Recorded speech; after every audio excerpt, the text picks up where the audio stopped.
Marble baca, mari belajar bahasa Jawa. Assalamualaikum warahmatullahi wabarakatuh. Dipun tepangaken nami kula Yuliani, kula mahasiswa saking program studi perpustakaan Desain Informasi angkatan 2019. Pada kesempatan kali ini, saya ingin membagikan sedikit informasi mengenai bagaimana cara untuk mempelajari atau menggunakan bahasa Jawa yang baik dan benar. Kemudian ada mengenai kosakata dalam bahasa Jawa dan juga mengenai undang basa. Masuk pada cara yang pertama, itu kita harus sebelum mempelajari bahasa Jawa, kita harus tahu terlebih dahulu kosakata-kosakata dalam bahasa Jawa. Nah, dalam bahasa Jawa sendiri terdapat 3 tingkatan bahasa yang didasarkan pada siapa yang kita ajak bicara.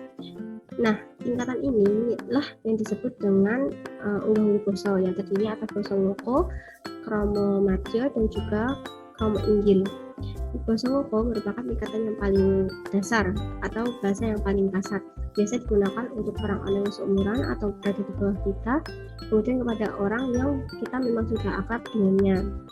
Kemudian krama madya adalah tingkatan tengah, merupakan gabungan antara basa loko dan juga krama inggil. Biasa digunakan kepada orang-orang yang baru kita kenal dan juga kepada orang yang kita hormati.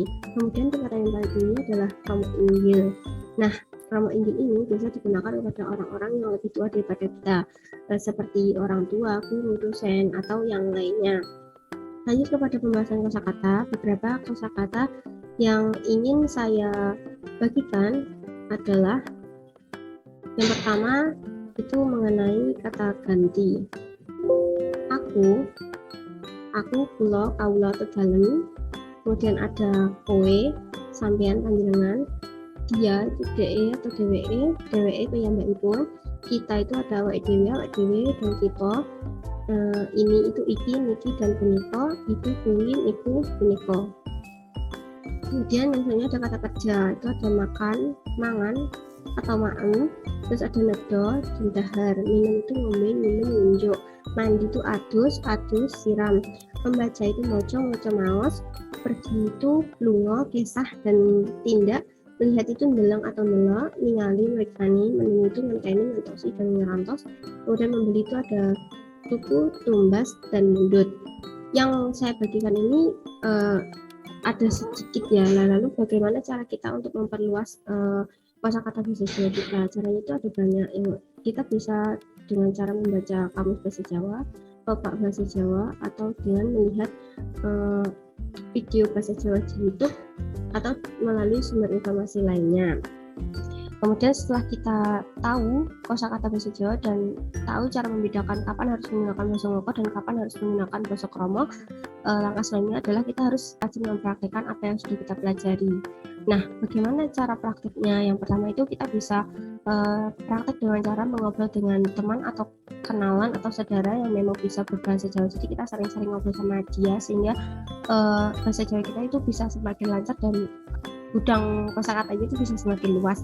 Nah, cara kedua itu bisa praktek mandiri dengan mengikuti tutorial di YouTube.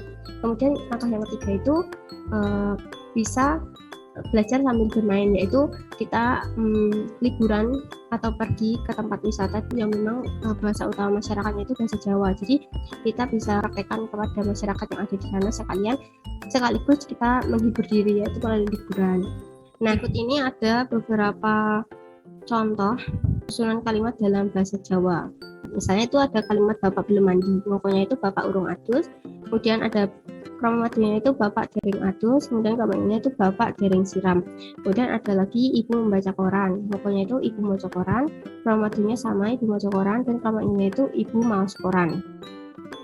Mungkin itu saja materinya. Nah, sekarang saya ingin memberikan pertanyaan, yaitu coba tuliskan dalam bahasa loko, krama madya, dan juga krama inggil kalimat di bawah ini, yaitu adik membeli buku 2.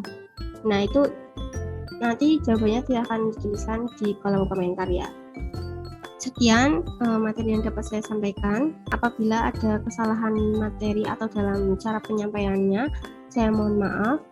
Semoga bermanfaat dan jangan lupa untuk terus belajar. Nanti kalau ada pertanyaan-pertanyaan terkait bahasa Jawa bisa ditulis di kolom komentar.